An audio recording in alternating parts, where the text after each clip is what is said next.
कल की क्लास में हमने क्वेश्चन नंबर 16 तक किया था।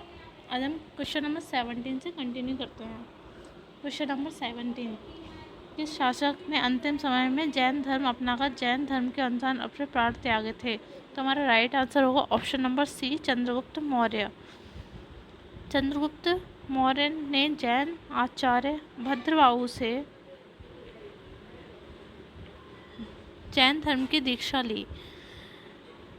चंद्रगुप्त मौर्य ने श्रवणबेलगोला कर्नाटक में उपवास करके अपने प्राण त्याग दिए। जैन धर्म में इस प्रक्रिया को संलेखना या संथारा कहा जाता है। नेक्स्ट क्वेश्चन, कौटिल्य किस शासक के प्रधानमंत्री थे? तो हमारा राइट आंसर होगा option number C, Chandragupta Maurya के। चंद्रगुप्त मौर्य मौर्य वंश के प्रथम राजा थे। नेक्स्ट क्वेश्चन, अशोक के निम्नलिखित अभिलेखों में से किसमें दक्षिण भारतीय राज्यों का उल्लेख हुआ है? तो हमारा राइट आंसर होगा ऑप्शन नंबर बी, द्वितीय मुख्य शिलालेख। अशोक के अभिलेखों को 3 पार्ट्स में डिवाइड किया गया है। फर्स्ट गुहालेख, सेकंड स्तंभलेख और थर्ड शिलालेख। नेक्स्ट क्वेश्चन, निम्नलिखित में से कौन सबसे प्रसिद्ध शक शासक था जिसने काठियावाड़ में सुदर्शन झील का जीर्णोद्धार करवाया था? तो हमारा राइट आंसर होगा ऑप्शन नंबर सी, रुद्रदामन प्रथम। रुद्रदामन प्रथम के बारे में जूनागढ़ अभिलेख से जानकारी मिलती है। नेक्स्ट क्वेश्चन, दिल्ली के प्रसिद्ध लौ स्तंभ का निर्माण किस वंश के शासक ने करवाया था? तो हमारा राइट आंसर होगा ऑप्शन नंबर ए, गुप्त वंश के शासक ने कराया था। गुप्त वंश के शासक चंद्रगुप्त द्वितीय ने मेहरौली दिल्ली में स्थित लौ स्तंभ का निर्माण कराया। नेक्स्ट क्वेश्चन, निम्नलिखित में से किस विश्वविद्यालय की स्थापना पाल शासकों ने की थी? तो हमारा राइट आंसर होगा ऑप्शन नंबर बी, विक्रमशिला विश्वविद्यालय की स्थापना पाल शासकों ने की थी। इसकी स्थापना पाल वंश के शासक धर्मपाल ने की। यह बिहार के भागलपुर में सिचुएटेड है। नेक्स्ट क्वेश्चन, प्राचीन हड़प्पा शहर किस नदी के वर्तमान में सूखे मार्ग के तट पर बसाया गया था? तो हमारा राइट आंसर होगा ऑप्शन नंबर सी, रावी नदी के तट पर। मोहनजोदड़ो हमारा सिंधु नदी के समीप है। आलमगीरपुर हिंडन नदी के समीप है। कालीबंगा घग्गर नदी के समीप है और रोपड़ सतलज नदी के समीप है। नेक्स्ट क्वेश्चन, पुरापाषाण काल का विस्तार 2 मिलियन वर्ष पूर्व से लेकर लगभग 12,000 वर्ष पूर्व तक है। इस समय की इस लंबी अवधि को आरंभिक, मध्य और उत्तर पुरापाषाण काल में विभाजित किया गया है। समय की यह लंबी अवधि मानव इतिहास का %% कवर करती है। तो हमारा राइट आंसर होगा option number B, 99%। Next question number 25, Harappa वासियों को तांबा संभवतः वर्तमान समय के डैश से प्राप्त होता था। तो हमारा राइट आंसर होगा ऑप्शन नंबर ए, राजस्थान से प्राप्त होता था। नेक्स्ट क्वेश्चन, लौ युग का सबसे आम उपकरण डैश था जिसका उपयोग पेड़ों को काटने, लकड़ी काटने और एक हथियार के रूप में किया जाता था? तो हमारा राइट आंसर होगा ऑप्शन नंबर ए, कुल्हाड़ी।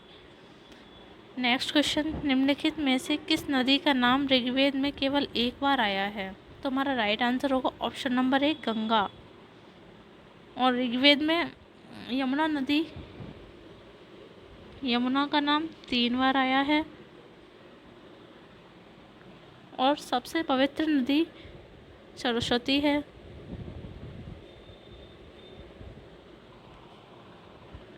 और सर्वाधिक जो महत्वपूर्ण नदी है ऋग्वेद में वो है हमारी सिंधु नदी।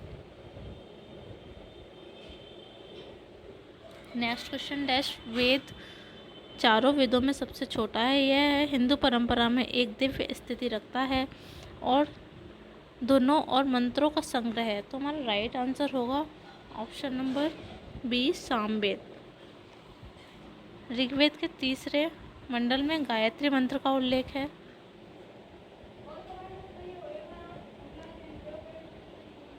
सामवेद में यज्ञों के अवसर पर गाए जाने वाले मंत्रों का संग्रह है।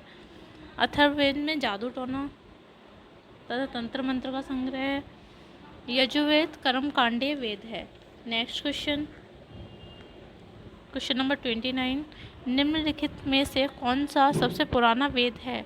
तो हमारा राइट आंसर होगा ऑप्शन नंबर डी, ऋग्वेद। सबसे जो नवीनतम वेद है वो हमारा अथर्ववेद है।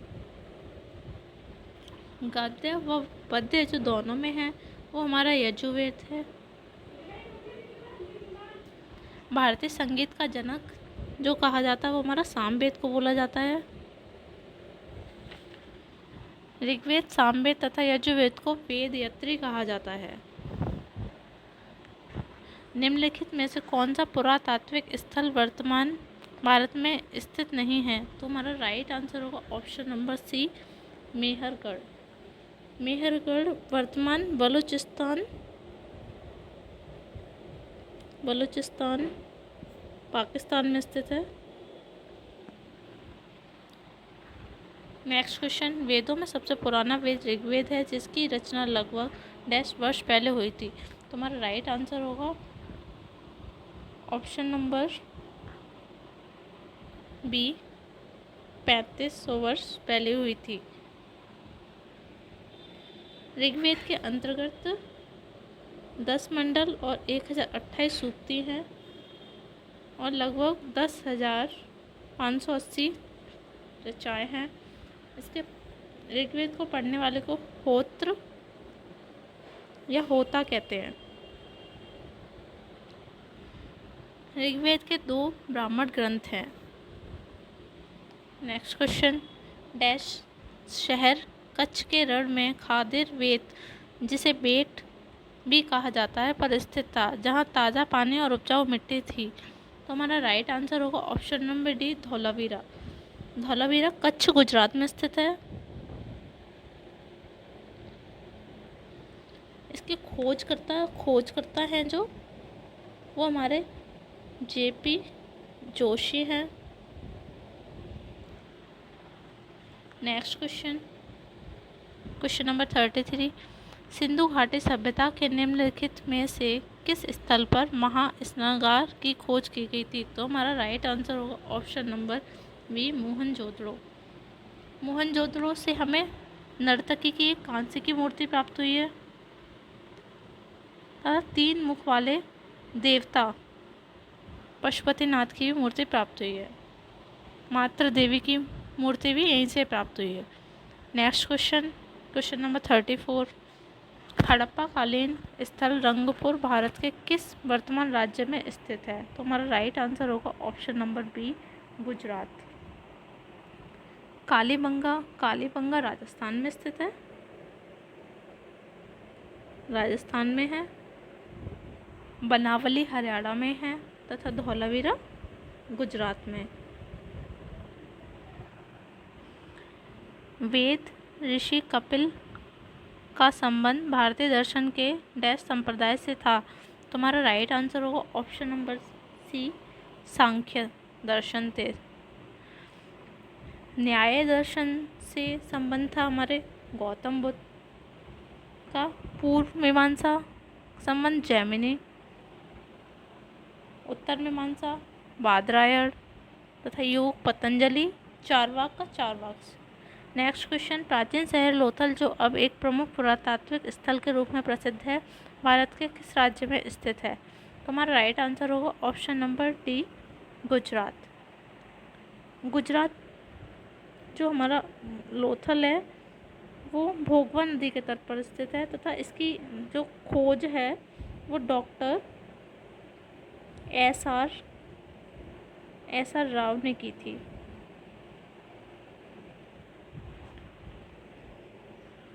इसलिए हमारी क्लास का यहीं पे एंड होता है।